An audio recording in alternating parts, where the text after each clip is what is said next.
Assalamualaikum warahmatullahi wabarakatuh.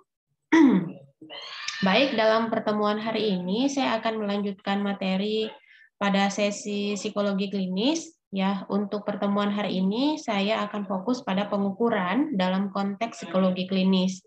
Nah, dalam pembahasan hari ini nanti kita akan lihat bagaimana sih pendekatan apa saja yang digunakan dalam pengukuran psikologi, kemudian metode apa aja yang dilakukan, kemudian tes. Kita juga akan lihat nanti tes psikologi sebagai salah satu media atau salah satu metode dalam melakukan pengukuran psikologi dalam konteks psikologi klinis ya. Oke, seperti biasa sebelum masuk ke materi yang akan kita bahas, saya selalu memulainya dengan tujuan pembelajaran dulu. Nah, dari sini kita akan lihat apa saja poin-poin yang akan coba kita capai pada pertemuan berikut ini. Jadi yang pertama adalah kita akan coba lihat dulu apa saja pendekatan ya dalam pengukuran psikologi. Yang kedua adalah metode apa saja yang digunakan dalam pengukuran psikologi.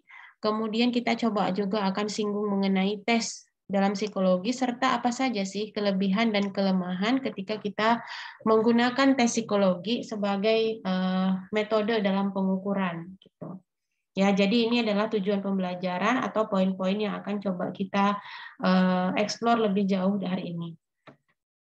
Ya, sekarang kita lihat dulu yang pertama yaitu pendekatan dalam pengukuran psikologi. Baik, ini dia. Ya, jadi ada dua pendekatan di dalam mengukur proses mental ya. Kalau dalam hal ini konteks psikologi berarti kan yang kita ukur itu adalah proses mental, itu perilaku ya. Nah, ada dua pendekatan. Yang pertama adalah pendekatan psikomotorik. Nanti yang kedua ada pendekatan impresionistik. Nah, kita lihat dulu yang pertama. Yang pertama itu adalah pendekatan psikomotorik. Ya, pendekatan dalam administrasi dan interpretasi pengukuran psikologis berdasarkan atas perhitungan numerikal dan menggunakan satuan ukuran tertentu terhadap suatu aspek psikis tertentu. Nah, lihat ya perbedaannya, nanti kalian bisa compare. Nah, dalam pendekatan psikomotorik ini kita biasanya punya angka gitu. Misalnya seperti mengukur intelijensi. Kita menggunakan alat seperti WAIS atau misalnya BINE pada anak-anak gitu ya. Ada skor pada akhir dari tes itu, di mana skor itu nanti menunjukkan pada kategori tertentu. Apakah dia cerdas atau rata-rata, di bawah rata-rata, dan sebagainya. Itu tentunya kita tahu dari skor yang didapatkan dari hasil tes. Nah, ini adalah tes dengan pendekatan psikomotorik. Nah, ini saya bisa kasih lihat ya, contoh di gambar ini sebuah kontinum dalam pengukuran. Jadi skala yang dipakai untuk pengukuran. Contoh lain misalnya kayak gini. Pernah nggak kalian punya pengalaman diminta oleh kakak kelas kalian untuk mengisi angket atau mengisi skala psikologi? Ya, apakah itu misalnya skalanya tentang optimisme, kepercayaan diri, kemudian misalnya tentang stres, tentang ya apapun ya skala yang terkait dengan psikologi gitu. Nah, skala itu kan nantinya akan ada angka gitu yang dihasilkan. Misalnya kalian diminta untuk memilih dengan pilihan jawaban sangat setuju, kemudian setuju, tidak setuju, sangat tidak setuju gitu kan. Nah, nanti masing-masing pilihan jawaban yang kalian berikan itu ada angkanya gitu. Misalnya ketika kalian menjawab sangat tidak setuju berarti nilainya 1. Ketika kalian menjawab sangat setuju berarti poinnya adalah 4 misalnya gitu ya. Nah, ketika nanti semua misal dalam skala itu ada 10 pernyataan atau 10 butir item gitu, nanti jawaban kalian misalnya nomor 1 kalian jawab sangat setuju, nomor 2 misalnya jawab setuju dan seterusnya sampai nomor 10 gitu ya. Nanti kan akan ditotal. Akan ada totalnya, kemudian total itu akan dilihat pada normalnya. Oh, kalau totalnya segini, dia punya optimisme pada tingkat yang tinggi misalnya. Atau kalau skornya segini berarti skala nilai optimismenya berada pada taraf yang rendah. Jadi ada kontinum gitu ya, ada angka. Kontinum maksudnya seperti distribusi angka gitu, misalnya dari 0 sampai dengan 100 misalnya. Kalau 0 berarti misalnya tingkat stresnya rendah, 10 bisa dikatakan, oh dia punya tingkat stres yang tinggi. Nah, ini adalah pengukuran dengan pendekatan psikomotorik. Jadi, yang jadi poinnya adalah ada perhitungan numerikal, ada angka ya, ada angka, kemudian angka itu kita interpretasi berdasarkan normanya. Angka ini termasuk kategori apa gitu. Nah, ini satu, pendekatan psikomotorik. Yang kedua adalah pendekatan impresionistik. Seperti namanya, impresi ya. Impresi itu kan artinya kesan. Ya, kesan. Nah, ini biasanya dilihat dari interpretasi dalam kepribadian seseorang yang didasarkan pada kesan yang ditimbulkan oleh orang yang bersangkutan. Biasanya, ya, pendekatan impresionistik ini akan mudah sekali terlihat pada metode dengan menggunakan observasi. Jadi kan metode dalam pengukuran psikologi itu kan banyak ya, ada wawancara, ada observasi, tes psikologi, ya. Jadi saat misalnya kita melakukan observasi, itu mudah sekali kita bisa melihat bagaimana ekspresi wajahnya, apakah dia senang, apakah dia terkejut, takut di sini ya. Jadi ini adalah 6 emosi dasar yang dimiliki oleh manusia: senang, terkejut, takut, disgust itu jijik, kemudian marah dan juga sedih gitu ya. Nah, dari observasi itulah kita bisa tahu. Itulah yang disebut dengan pengukuran dengan pendekatan impresionistik gitu ya. Jadi kita bisa lihat, kemudian kita bisa tulis, oh dia misalnya mengerutkan dahi, kemudian mulut bibirnya misalnya kayak gini ya, mengerutkan dahi, kemudian bibirnya bergerak bergerak dengan tidak simetris dan lain sebagainya. Oh, kita bisa katakan, oh dia misalnya punya ekspresi jijik ketika berbicara tentang sesuatu. Nah, pendekatan impresionistik ini juga bisa kita lihat dari wawancara. Walaupun bentuknya adalah conversation atau percakapan ya, tapi dari percakapan itu meskipun dia verbal ya, secara kata-kata maksudnya, tapi juga kita bisa ungkap komunikasi nonverbalnya. Komunikasi nonverbal itulah dengan ekspresi tadi ya. Kita bisa lihat ekspresi-ekspresi wajah yang dimunculkan oleh seorang klien ketika dia sedang kita wawancara gitu. Nah, dengan tes psikologi bisa nggak sih kita ungkap impresionistik ini? Bisa.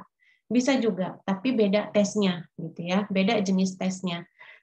Tes yang biasanya bisa kita lihat bagaimana impresinya atau bisa kita lihat bagaimana kesannya, biasanya tes-tes yang mengungkap kepribadian.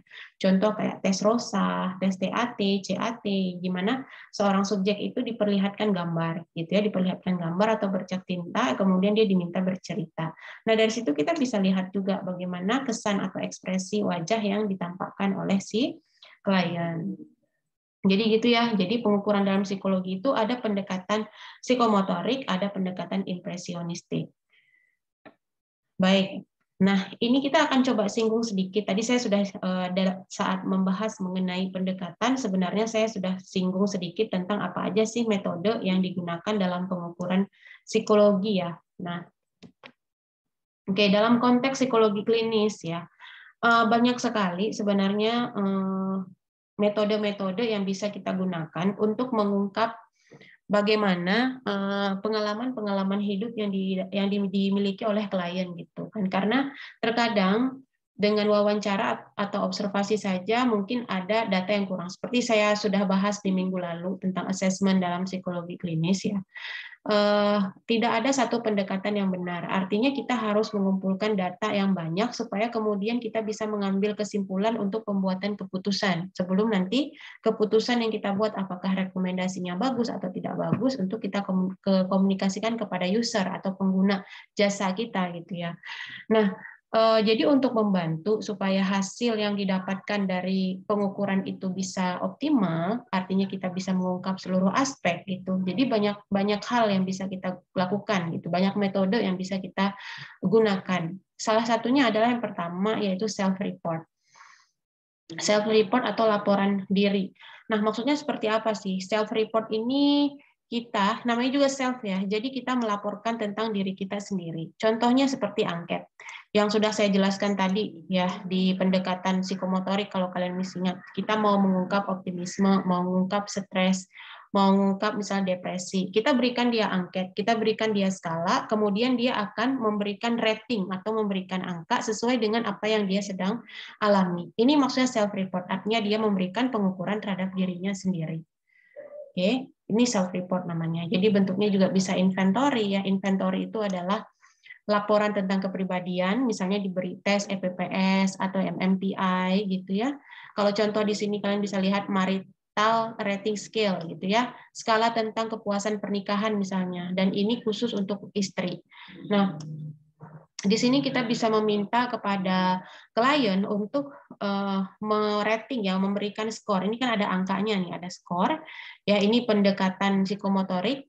Oke, jadi kita bisa minta klien untuk memberikan angka gitu, bagaimana tanggapan dia terhadap butir-butir yang ada di sini. Kalau ini kita bisa lihat ada 12, ada 24 butir tentang pernikahan. Dia diminta untuk merating angkanya gitu. Kalau misalkan dia jawab angkanya 0 sampai 24 berarti dia sangat tidak puas dengan pernikahannya. Contohnya kayak gitu ya. Jadi dari sini dia bisa mengukur, dia mengukur sendiri apa yang dia alami, apa yang dia rasakan. Kadang-kadang juga dalam pertanyaan angket itu misalnya dibatasi apa yang Anda rasakan selama sebulan belakangan atau apa yang Anda rasakan dalam minggu ini. Jadi kita diminta untuk mengevaluasi atau melakukan refleksi terhadap pengalaman-pengalaman kita untuk kemudian kita berikan rating. Ini namanya self report gitu ya. Jadi bentuknya skala, kuesioner gitu ya, itu namanya self report. Nah, yang kedua, selain self report kita melaporkan sendiri, ada juga report by others, artinya dilaporkan oleh orang lain. Kapan ini bisa dilakukan? Contohnya adalah, kalau saya berikan contoh di sini adalah performance appraisals. Itu saat kita ingin mempromosikan seseorang untuk naik jabatan. Misalnya ini contohnya di kantoran gitu ya. Kita ingin promosikan dia pada jabatan yang lebih tinggi atau posisi yang lebih tinggi. Kemudian kita sebagai asesor akan memberi nilai bagaimana kinerjanya, bagaimana loyalitasnya, bagaimana kerjasamanya, bagaimana leadership-nya. Nah, kita yang akan menilai, atau bisa juga kita berikan itu kepada koleganya. Jadi dia nggak ngisi ya. Jadi orang yang bersangkutan nggak ngisi, tapi dalam kondisi dia dinilai oleh orang lain. Itulah. Makanya disebut performance di sini ya, performa dia, tampilan dia, kemudian dinilai oleh orang lain. Layak nggak si karyawan ini untuk dipromosikan jabatannya berdasarkan penilaian dari orang-orang terdekat. Jadi di sini gunanya adalah untuk menghindari subjektivitas. Karena kalau kita dinilai, biasanya kita pasti akan memberikan nilai yang baik ya, faking good gitu. Nah, untuk meminimalisir ini, makanya dilibatkanlah orang-orang di sekitar kita, baik itu teman kolega ya, kemudian juga bisa atasan untuk menilai bagaimana sih kinerja kita gitu. Sehingga nanti pada akhirnya bisa direkomendasikan, oh dari hasil angka ini bisa kita lihat bahwa oh si karyawan yang bersangkutan atau staf ini layak untuk diberikan jabatan yang lebih tinggi gitu. Bisa bedain ya antara self report dengan report by others. Nah, kemudian yang ketiga adalah observasi. Kalau misalnya yang tadi self-report sama report by others, mungkin itu adalah pendekatan psikomotorik ya, karena bentuknya adalah pemberian angka. Bentuknya adalah numerik gitu, kita ngasih angka. Nah, observasi ini memungkinkan kita untuk melakukan pendekatan impresionistik. Ya, bentuknya macam-macam. Kalau kita lihat pada gambar yang atas ini adalah FGD ya, focus group discussion. Jadi kita berikan satu kasus ya pada sebuah kelompok, kemudian kita lihat bagaimana dinamika kelompok itu dalam mendiskusikan sebuah kasus. Kita bisa lihat di sana intelijensinya atau kemampuan kognitifnya. Kita juga bisa lihat bagaimana kemampuan kerjasamanya, kemudian kemampuan dia untuk bisa menguasai materi atau kasus yang diberikan, bagaimana leadership-nya juga bisa kelihatan di situ ya. Ketika dia mempersilahkan orang lain yang belum bicara misalnya untuk memberikan juga pendapat, berarti ada encouragement atau ada keinginan seseorang untuk juga mengajak orang lain untuk bergabung dalam diskusi yang sedang berlangsung gitu. Nah, di sini kan kita bisa lihat ya tipikal kepribadiannya, kemudian emosinya, juga kita bisa melakukan observasi ya. Kita sebagai asesor tidak terlibat dalam diskusi kasus itu, tapi kita berada di luar grup, kemudian melakukan pemantauan atau observasi dari jauh. Tentunya kita udah punya form ya, udah punya apa-apa aja yang harus kita observasi, kemudian kita bisa lihat impresi wajahnya gitu ya, dinamika kelompoknya. Kemudian yang kedua ini ya seperti one way screen ya. One way screen artinya di sini dipasang kaca, ya dipasang kaca di mana orang dari luar nggak bisa lihat orang dari dalam nggak bisa lihat orang di luar, tapi orang dari luar bisa lihat apa yang terjadi di dalam. Ini bisa juga dilakukan pada anak ketika kita melakukan observasi terhadap perilaku anak gitu. Karena anak sulit ya untuk diwawancara, bisa jadi karena kemampuan kognitif dan juga bahasa yang terbatas sehingga kita tidak bisa mengungkap itu lewat verbal. Jadi pada anak-anak biasanya diberikan one way screen seperti ini, dilakukan observasi, diletakkan dia dalam sebuah ruangan beserta mainan-mainan supaya dia tertarik. Kemudian kita akan mengobservasi perilaku dia dari luar gitu. Jadi kita nggak masuk ke dalam. Nah ini juga bisa juga one way screen ini ketika misalnya ada proses konseling atau psikoterapi, kemudian kita melakukan ya melakukan observasi di luar seperti ini, misalnya bisa melihat ekspresi wajahnya, ya kesesuaian antara apa yang dikatakan dengan ekspresi yang dimunculkan selaras atau enggak gitu. Oke, nah ini ya, ini adalah bentuk-bentuk observasi. Kemudian yang keempat adalah proyektif. Nah, proyektif ini biasanya dilakukan bisa dengan bantuan alat tes ya, alat tes yang kita pakai, misalnya kayak di sini RO, TAT, CAT ya, ROSA ini bercak tinta, tes bercak tinta, kemudian ada TAT, Thematic Apperception Test, ini untuk orang dewasa, atau CAT, Children Apperception Test. Ketiga tes ini ada di laboratorium kita ya. Jadi nanti saat kalian praktikum tes proyeksi ini akan diberikan gitu. Nanti kalian akan dapat penjelasan lebih detail pada saat mengambil mata kuliah ini. Nah, yang perlu saya jelaskan adalah kita bisa mengungkap bagaimana dinamika kepribadian seseorang, baik termasuk juga kemampuan bicara, ya bahasa, kognitif melalui proyeksi ini. Ketika kita perlihatkan dia gambar, ya stimulus yang ambigu tadi, kemudian kita minta dia untuk bercerita. Nah, cerita-cerita yang dia munculkan itu kan bisa jadi adalah bentuk proyeksi terhadap masa lalu yang pernah dia alami. Kemudian ketika kita perlihatkan gambar, gambar itu menjadi stimulus, ya menjadi stimulus pencetus untuk dia mengingat apa pengalaman masa lalu yang pernah dia alami. Nah, ini juga bisa jadi bagian dari metode yang kita gunakan untuk mengungkap kepribadian seseorang. Oke. Bisa dipahami ya. Jadi ada empat metode yang digunakan dalam pengukuran psikologi. Yang pertama ada self report, ya bentuknya skala, kuesioner. Yang kedua ada report by others, bentuknya adalah seperti performance appraisal ketika kita ingin mempromosikan karyawan untuk naik jabatan, atau misalnya contoh lain, report by others saya pernah melakukannya di kelas ketika misalnya diskusi kelompok. Ya, saya minta satu kelompok untuk presentasi dan kelompok-kelompok yang lain saya minta untuk menilai, memberikan rating terhadap kelompok yang sedang presentasi di belakang. Kemudian saya berikan formnya. Jadi apa saja misalnya yang dinilai, bagaimana kemampuan dia menjelaskan, kemampuan dia menjawab pertanyaan, kemudian engagement dia dalam kelompok, apakah ada kerjasama atau tidak. Nah, itu kemudian nilai itu saya floorkan kepada audiens gitu ya. Jadi audiens yang menilai presenter yang ada di depan. Kemudian itu akan menjadi tolak ukur saya dalam menilai kelompok ini bagus atau enggak. Nah, itu juga report by others ya bentuknya. Kemudian yang ketiga tadi ada observasi, yang terakhir ada proyeksi. Ya. Baik, ini pertanyaan yang pertama. Oke, sudah saya jelaskan juga barusan ya, apa aja sih metode pengukuran yang digunakan dalam psikologi. Oke, silahkan dijawab seperti biasa di kertas ya. Baik, kita akan lanjutkan. Nah, sekarang kita akan coba singgung sedikit mengenai tes psikologi.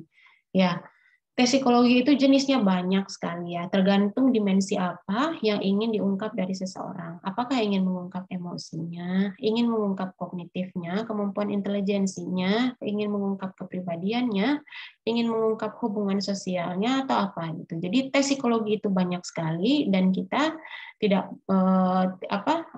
perlu menggunakan semuanya ya, tapi kita harus lihat konteksnya dulu apa yang mau diukur. Ketika kita tahu apa yang mau diukur, maka kita akan tahu tes apa yang mau digunakan. Nah, dalam tes psikologi ini nanti saya akan coba jelaskan apa saja kelemahan-kelemahan tes psikologi, kemudian dalam konteks apa saja sih tes psikologi ini digunakan, apa saja manfaat menggunakan tes psikologi, dan seterusnya ya. Simak terus ya, saya akan coba jelaskan satu persatu. Oke, kita lihat dulu definisi. Tes psikologi atau dalam bahasa Inggris disebut dengan psychological testing, ya. Jadi ini adalah tes yang digunakan untuk mengamati perilaku. Ya, namanya tes ya. Jadi tes kita gunakan untuk mengamati perilaku. Kemudian setelah kita amati, kita bisa deskripsikan. Oke, bisa kita deskripsikan. Kita mengamati, kemudian kita bisa menjelaskan perilaku tersebut dengan bantuan skala atau sistem penggolongan. Jadi nanti ada normanya. Balik lagi ke yang pertama saya jelaskan tadi, ke pengukuran ya. Jadi nggak bisa dong kita menjelaskan sesuatu itu ketika kita nggak punya manualnya, nggak punya normanya gitu. Atas dasar apa kita bicara dia punya kepribadian A misalnya, kalau kita nggak punya sandaran atau nggak punya pijakan manual apa yang kita pakai gitu. Kalau dalam psikologi klinis kan jelas ya, ada PPDGC kalau kita di Indonesia, pedoman penggolongan diagnosa untuk gangguan jiwa, atau misalnya yang internasional digunakan ada DSM gitu. Oke, nah itu ya. Kemudian sifatnya sudah pasti sistematis ya. Kemudian dilakukan berdasarkan tujuan dan tata cara yang jelas. Jadi ada prosedurnya. Ada prosedurnya ketika kita melakukan tes psikologi. Nggak sembarangan kita lakukan tes gitu ya. Ada prosedurnya, ada tata caranya, dan pastinya juga ada tujuannya. Kayak tadi saya bilang, kita mau mengungkap apa? Mau mengungkap emosinya, berarti tujuan tes ini harus bisa mengungkap emosinya. Atau kita mau mengungkap intelijensinya, tes yang kita pakai ini harus bisa mengungkap intelijensinya. Atau kita mau lihat bagaimana hubungan sosialnya, kompetensi sosial yang dimiliki. Tes ini yang dipakai harus bisa mengungkap kompetensi sosial. Jadi nggak bisa sembarangan ya, kita harus punya tujuan, kemudian juga ketika kita ingin administrasikan tes itu ada tata caranya ya. Kita building raport dulu dengan klien ya, jadi nggak langsung ini tes silahkan dikerjakan, tapi ada building raport dulu, kita ajak dia menyapa gitu ya, bagaimana kabarnya, kemudian sudah siap atau belum untuk mengikuti tes, kemudian kita jelaskan apa saja rangkaian tes yang akan dia lewati dan seterusnya gitu kan. Nah ini ya. Nah apa aja sih manfaat kemudian kita pakai tes psikologi? Manfaatnya banyak. Oke, dalam konteks psikologi klinis mungkin kita bisa mendapatkan informasi. Oke. Kemudian juga kita bisa melakukan evaluasi dengan tes psikologi yang kita gunakan, apakah treatment atau intervensi yang kita berikan efektif atau enggak. Ini kita bisa pakai tes. Jadi sebelum misalnya ketika si klien ingin kita sudah konseling nih, kemudian diputuskan untuk melakukan intervensi atau treatment atau terapi tertentu. Sebelum terapi dilakukan, ada alat tes diberikan untuk melihat bagaimana misalnya reaksi dia ketika bertemu orang ramai, apa saja reaksi yang timbul. Kemudian kita berikan dia intervensi selama beberapa waktu, kemudian setelah intervensi selesai, kita berikan lagi tes yang sama yang kita berikan dulu sebelum. Di situ kita bisa compare pre dan post-nya. Disitulah kemudian kita melakukan evaluasi. Apakah treatment yang kita kasih ini udah efektif atau belum gitu. Kemudian juga bisa lakukan diagnosa. Ya, diagnosa ini berkaitan dengan pemerolehan informasi tentunya. Dari sini kita bisa menegakkan diagnosa bahwa oh si klien punya problem ini, punya masalah ini atau punya gangguan ini. Nah, dalam konteks penelitian itu bisa tes psikologi bisa digunakan untuk pengujian hipotesis. Ini mungkin nanti akan banyak dibahas saat kalian mengambil metodologi penelitian atau saat mengambil mata kuliah psikometri ya. Akan dijelaskan bagaimana tes psikologi itu bisa digunakan untuk pengujian hipotesis. Nanti saya akan coba singgung juga sedikit nanti. Nah, jadi tujuan ini, kegunaan ini itu semua sangat melekat pada setting. Ya, tergantung setting apa yang mau kita lakukan. Jadi kayak tadi di awal gitu ya. Jadi tujuannya apa? Ya, tujuannya apa sehingga kemudian jelas settingnya itu di mana. Ya, nah kita coba lihat ini. Oke, ini dia ya. Ini yang saya sebutkan tadi. Nah ini. Oke. Settingnya apa? Apakah setting klinis, setting legal, setting pendidikan, setting dalam bidang studi di sini ya, vocational selection ini untuk guidance bimbingan, ini untuk seleksi, kemudian atau juga dalam penelitian. Oke. Setting pertama misalnya untuk klinis. Ya, klinis itu bisa digunakan untuk mendeteksi gangguan psikis tertentu yang dialami oleh klien. Yang saya bilang tadi ya, untuk melakukan diagnosa. Untuk melakukan penegakan diagnosa, mengatakan bahwa dia punya gangguan apa. Kemudian yang kedua, dalam konteks legal. Legal itu dalam setting misalnya hukum ya. Misalnya berhubungan dengan masalah kriminal atau kejahatan seperti rehab penderita narkotika, rehab anak-anak nakal, dan seterusnya. Ini juga kita bisa pakai tes psikologi untuk mengungkap bahwa, apakah anak-anak ini dihukum atau enggak, kemudian juga bisa dijadikan rujukan ya, dalam setting hukum ini, tes psikologi, bisa dijadikan rujukan pengambilan keputusan di pengadilan, apakah orang ini layak dihukum atau tidak dihukum, atau direhab ujung-ujungnya gitu ya. Kemudian dalam konteks bimbingan pendidikan, di sini kalau dalam bimbingan kita bisa memberikan bentuknya nasihat, masukan, kamu cocoknya kerja di sini, atau kamu cocoknya mengambil bidang studi ini, gitu ya. Jadi ini guidance ya, konteksnya guidance. Jadi konteksnya adalah kita memberikan bimbingan. Guidance itu artinya bimbingan. Kita berikan bimbingan, kita berikan arahan, jenis pendidikan apa, program studi apa yang cocok, atau pekerjaan apa yang cocok dengan minat bakat yang dia miliki. Gitu. Tesnya bisa bentuk tes minat bakat. Atau yang keempat, di sini bisa juga dalam seleksi. Ya, dalam seleksi pendidikan. Kalau tadi ini guidance bentuknya, kalau ini dalam bentuk seleksi.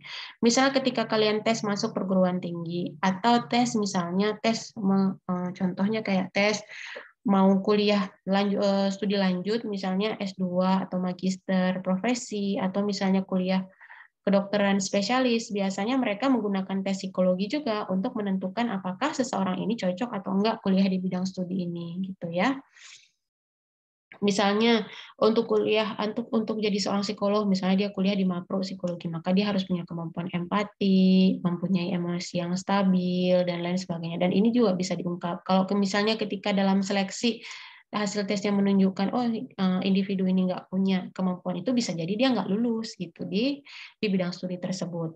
Kemudian yang terakhir adalah dalam setting penelitian. Ini udah pasti ya. Jadi ini untuk pengembangan ilmu, tadi juga bisa untuk mengetes hipotesis yang kita ajukan dalam penelitian, apakah diterima atau ditolak.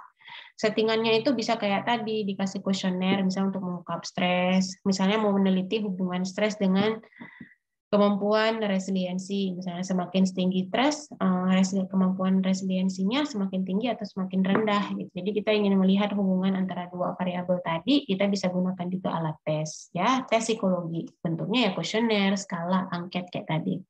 Gitu ya. Jadi tes itu sangat bergantung, penggunaannya tergantung pada setting apa yang mau kita gunakan. Nah, gitu. Nah, ini penggolongan tes psikologi secara umum. Ada tes yang sifatnya performance tipikal, ya, typical performance. Ada yang satu lagi untuk mengukur maksimal performance. Oke, nah ini perhatikan ya. Tes itu secara umum dibagi dalam dua kategori. Itu ada performansi maksimal, ada performansi tipikal. Apa sih bedanya? Nah, yang pertama adalah performansi maksimal. Performansi maksimal biasanya ini adalah tes yang digunakan untuk mengukur intelijensi. Jadi ada jawaban benar dan ada jawaban salah. Oke, kalau dia salah menjawab berarti skornya kurang. Kalau dia menjawab benar maka skornya naik gitu. Nah, kenapa disebut dengan performansi maksimal? Karena ini adalah performansi terbaik yang diperlihatkan oleh individu ketika dia merespon sebuah item dalam tes. Dan biasanya identik dengan kemampuan kognitif. Misalnya, contoh ya, salah satu bentuk tes performansi maksimal adalah ketika saya ngasih UTS, ketika saya ngasih UAS, ya, final. Ketika kalian bisa jawab sesuai dengan pertanyaan dan jawabannya benar, berarti skornya dapat. Kalau misalnya nggak bisa jawab salah, berarti nggak dapat skor. Seperti itu ya. Jadi pertanyaannya biasanya jelas, tidak ambigu, kemudian juga ya kalian kasih jawaban yang terbaik dari yang kalian miliki gitu ya. Biasanya performansi maksimal ini ya kita harus belajar. Belajar di sini dalam konteks belajar dalam konteks kognitif ya. Artinya kita bisa menjawab soal-soal yang diberikan atau tes SNMPTN atau misalnya konteksnya lagi kalian tes TOEFL, tes IELTS atau misalnya tes yang lain lah yang ada skor yang kemudian skor itu bisa tahu oh performansi kita dalam bidang ini oh bagus nih gitu ya, kayak nilai A, B, C yang keluar dari hasil kalian ujian misalnya, nah itu namanya tes performansi maksimal. Nah ini ya, nah ini contohnya tes intelijensi ya, tes intelijensi kebanyakan adalah tes performansi maksimal ketika dia bisa menyelesaikan ini contoh alat tesnya ya, ketika dia berhasil misalnya menceritakan atau menyusun gambar, oh berarti skornya bagus, berarti tinggi intelijensinya. Atau tes bakat minat, itu juga kalau salah menjawab berarti dia nggak cocok di bidang-bidang tertentu. Tes prestasi atau tes potensi belajar TPA, TOEFL, UMPTN, atau tes belajar dari UAS ulangan umum. Nah ini bentuk dari tes yang mengukur performansi maksimal. Jadi performansi terbaik yang kita miliki dan dia pasti harus punya jawaban benar dan salah. Kalau benar berarti nilainya bagus, kalau salah berarti skornya bisa jadi berkurang atau nol gitu. Nah ini ya, jadi dalam tes psikologi juga ada tes yang benar salah, jadi nggak semua jawaban benar ya, terutama yang mengukur intelijensi. Yang kedua adalah tes untuk mengukur performansi tipikal. Nah kalau untuk tipikal ini biasanya yang diukur adalah kepribadian. Oke, karena yang diukur kepribadian maka tidak ada jawaban benar dan salah. Oke, semua jawaban adalah benar karena setiap orang bisa jadi mempunyai pengalaman yang berbeda yang kemudian membentuk kepribadiannya. Nah, ini adalah tes performansi tipikal. Biasanya stimulusnya itu ambigu. Ya, tes bercak tinta, tes RO, ya, kemudian TAT, itu biasanya gambarnya ambigu. Karena apa? Orang bisa bercerita apa aja, tergantung dari pengalaman yang dia punya. Gitu. Jadi diperlihatkan stimulus gambar, bisa jadi satu orang melihat seperti ini, bisa jadi orang lain melihat yang lain. Gitu.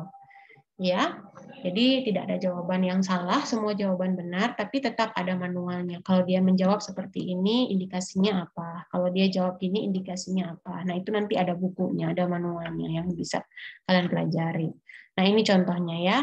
Contohnya tes kepribadian RO, WARTEK, TAT, skala sikap ya, kayak kalian diminta untuk menjawab pertanyaan tentang stres, optimis kayak tadi saya bilang, itu nggak ada jawaban yang salah ya.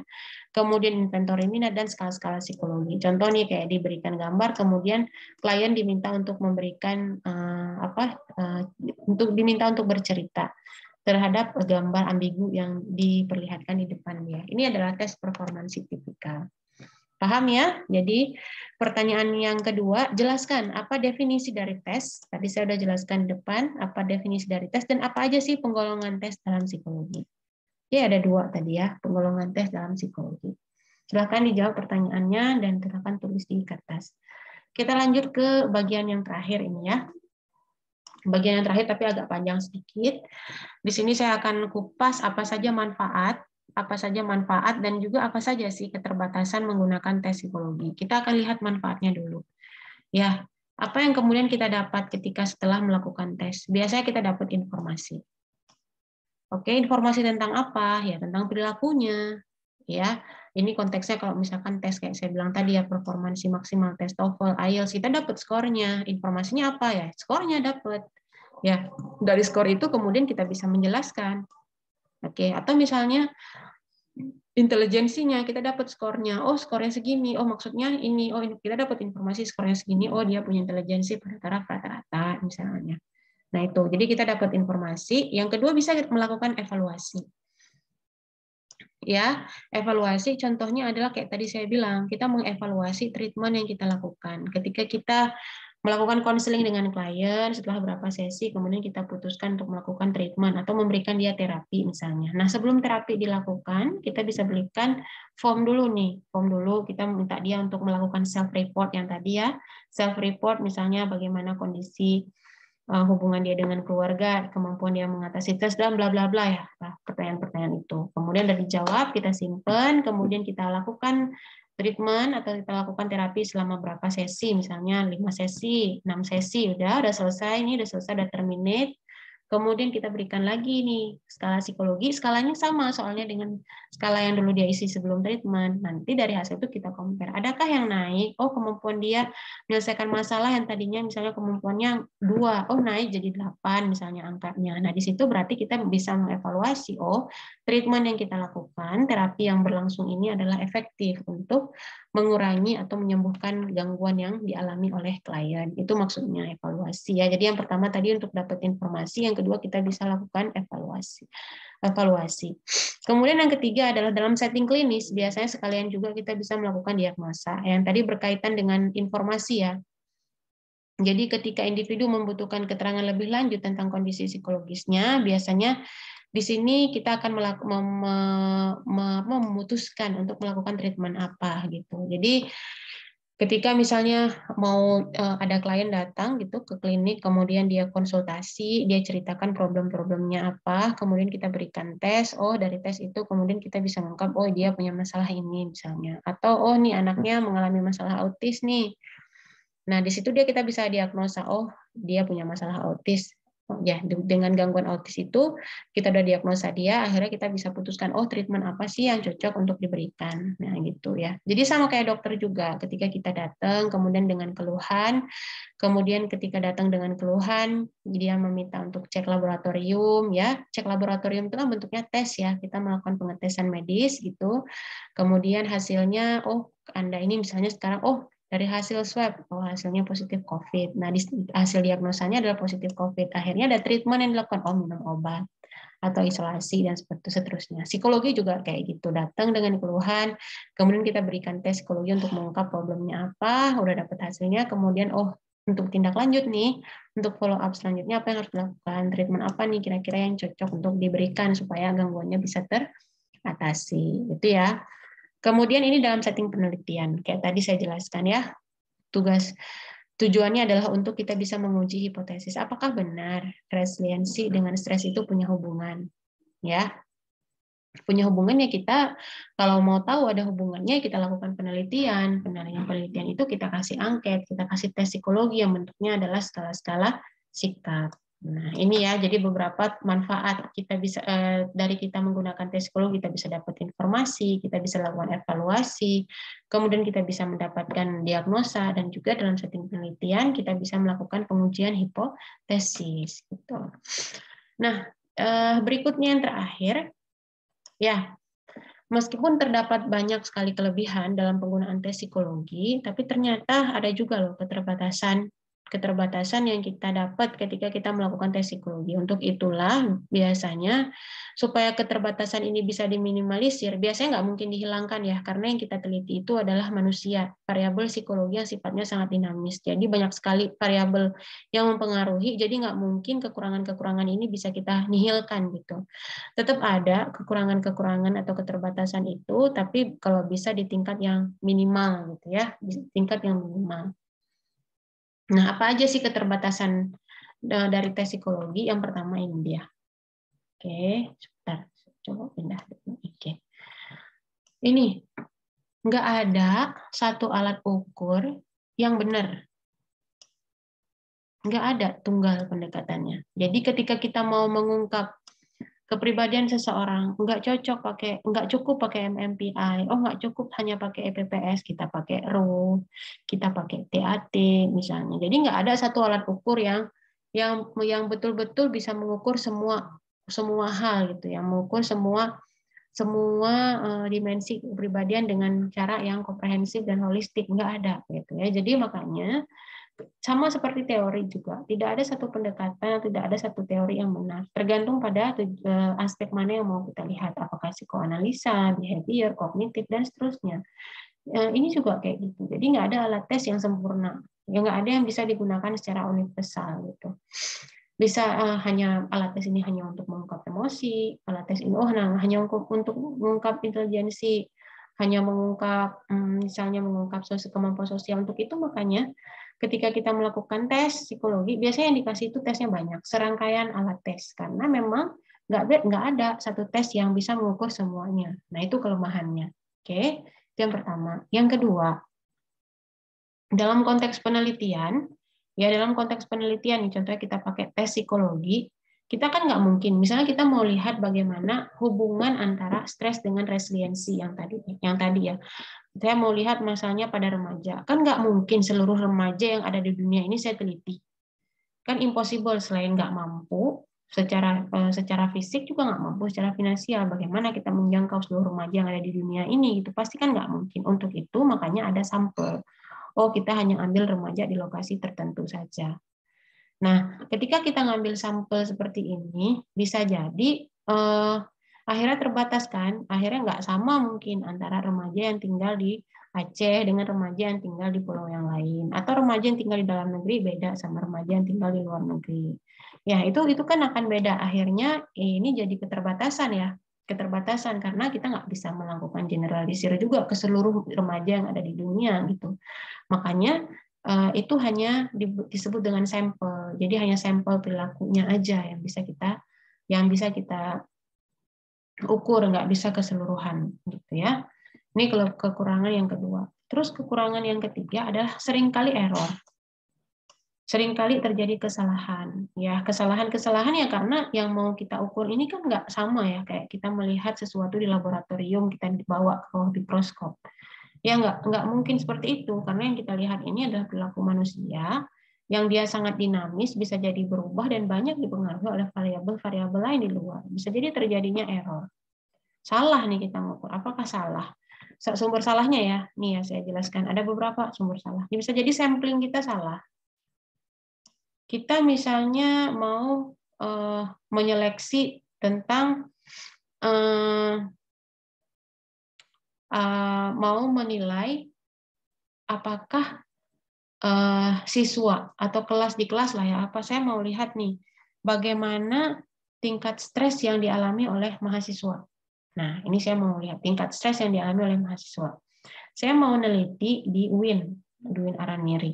Kemudian yang jadi sampel saya, sampling yang saya pakai hanya menggunakan mahasiswa psikologi. Nah, error nggak sih ini hasilnya ketika saya mau generalisir ke seluruh mahasiswa UIN, sedangkan subjek yang saya ambil hanya di UIN Araniri, di Fakultas Psikologi. Bias kan ya? Karena bisa jadi stres yang dialami oleh mahasiswa psikologi akan beda dengan stres yang dialami oleh mahasiswa di fakultas-fakultas lain.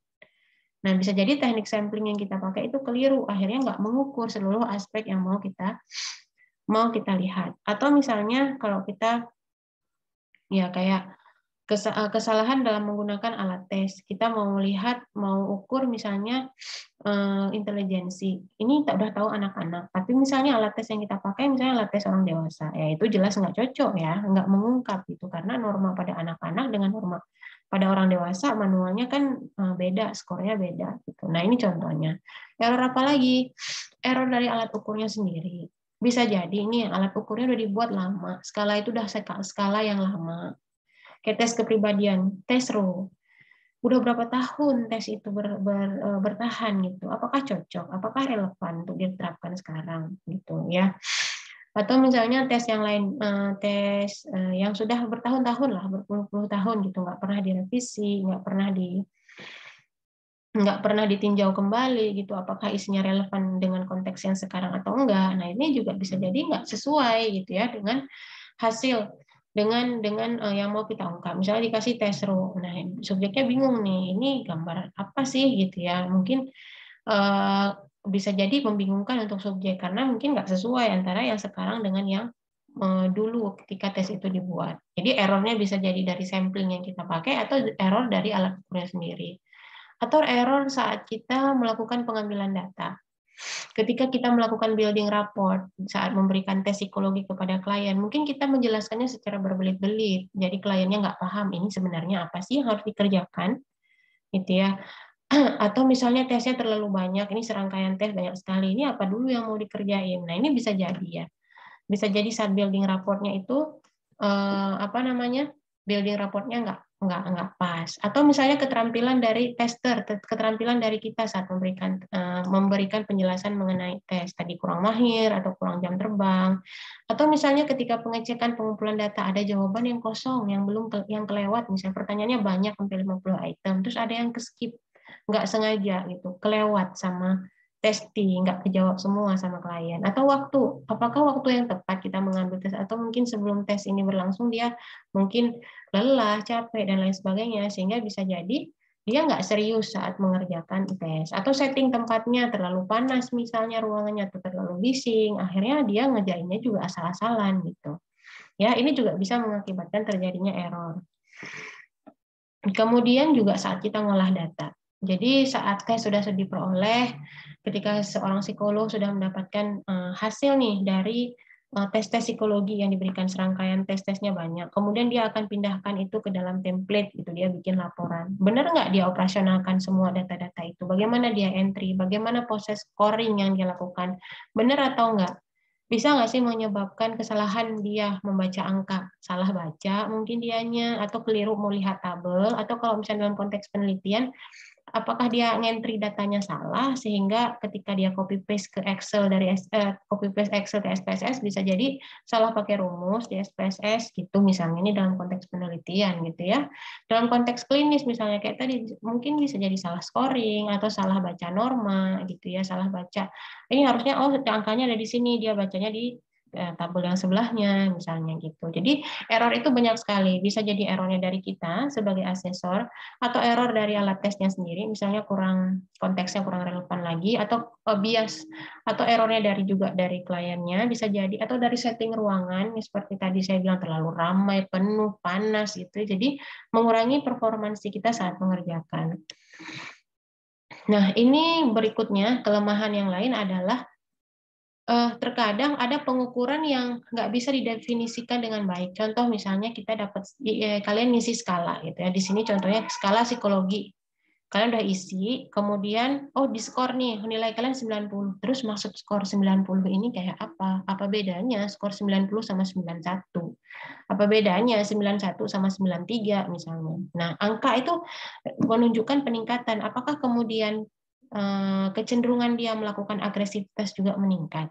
Nah, seperti ini. Karena nggak ada norma yang khusus, 90 seperti ini, 19 seperti ini, enggak. Tapi dalam psikologi itu kan hanya bentuknya kontinu. 90 sampai 100 bagus, 0 sampai 10 jelek. Kalau dia ada angka di 5, gimana? Nah, gitu ya. Jadi tidak ada, nggak bisa didefinisikan dengan baik terkadang gitu ya. Jadi membingungkan, ada bias subjektivitas dari kita juga sebagai asesor ketika memberikan penilaian, dan itu biasanya sangat ditentukan lagi pada jam terbang ya, berapa lama pengalaman yang sudah dia dapat dalam menggunakan tes psikologi tertentu. Jadi dia bisa merasakan, ini sepertinya cocoknya di angka berapa gitu. Nah, kemudian juga ini kayak sama yang pertama ya. Jadi konstruk psikologi itu tidak dapat didefinisikan secara operasional dan harus ada konstruk lain. Ketika kita menjelaskan, seseorang ini mempunyai agresivitas yang tinggi, kita nggak bisa lihat hanya faktor agresivitas aja gitu, tapi kita harus juga kaitkan dengan faktor-faktor lain yang terkait dengan agresivitas. Misalnya, bagaimana hubungan sosialnya, bagaimana kompetensi sosialnya, bagaimana dinamika emosinya. Ya, kemudian kalau pada anak-anak misalnya agresivitas ini bisa terjadi misalnya kemampuan bahasanya belum bagus sehingga dia sering tantrum dan lain sebagainya. Nah, jadi banyak variabel-variabel atau banyak faktor-faktor lain yang bisa menjelaskan satu variabel gitu. Jadi karena nggak sifatnya tunggal dipengaruhi oleh faktor-faktor lain, akhirnya ini juga bisa menjadi bias, bisa menimbulkan kesalahan gitu kepada kita saat menginterpretasi hasil dari tes psikologi tadi gitu ya. Untuk itu biasanya kita harus balik lagi ke teori. Ketika menjelaskan hasil dari tes alat ukur itu kita harus balik lagi ke teorinya. Setiap alat ukur itu dibuat biasanya dia sudah didasarkan pada teori tertentu. Misalnya teori kepribadian Freud sama teori kepribadian punya Erikson. Itu pasti alat tesnya beda, walaupun sama-sama mengungkap kepribadian. Ya, walaupun sama-sama mengungkap kepribadian, biasa jadi landasan teori yang dipakai oleh Erikson dan landasan teori yang dipakai oleh Freud itu beda. Oleh karena itu ketika kita pakai alat tes punya Freud, kita nggak boleh pakai manual punya Erikson. Jadi harus sama ketika kita pakai manual Freud, tes Freud, maka manualnya juga harus punya Freud. Kalau pakai tesnya Erikson, maka manualnya juga harus punya Erikson supaya nggak menimbulkan kebingungan ketika kita melakukan interpretasi, gitu ya. Jadi ini ya, jadi supaya faktor-faktor atau hal-hal lain bisa kita jelaskan dengan sistematis, maka kita harus balik lagi ke teori dalam menjelaskan hasil dari pengukuran dari alat tes psikologi yang kita gunakan. Oke, kita ke pertanyaan yang terakhir ya. Apa aja kegunaan tes psikologi dan apa aja keterbatasannya? Itu sudah saya jelaskan ya, apa saja manfaat kita pakai tes psikologi dan apa saja keterbatasannya. Silahkan dijawab di kertas. Oke, baik. Sekian penjelasan saya minggu ini. Semoga bisa membantu kalian dalam memahami konteks pengukuran dalam psikologi klinis ya. Mulai dari awal tadi pendekatan pengukuran, metode yang digunakan dalam pengukuran, kemudian juga tes psikologi, apa definisi tes, penggolongan tes, apa saja, kemudian apa kelebihan dalam menggunakan tes psikologi, berikut juga dengan keterbatasan-keterbatasan apa aja yang bisa kita alami ketika menggunakan tes psikologi.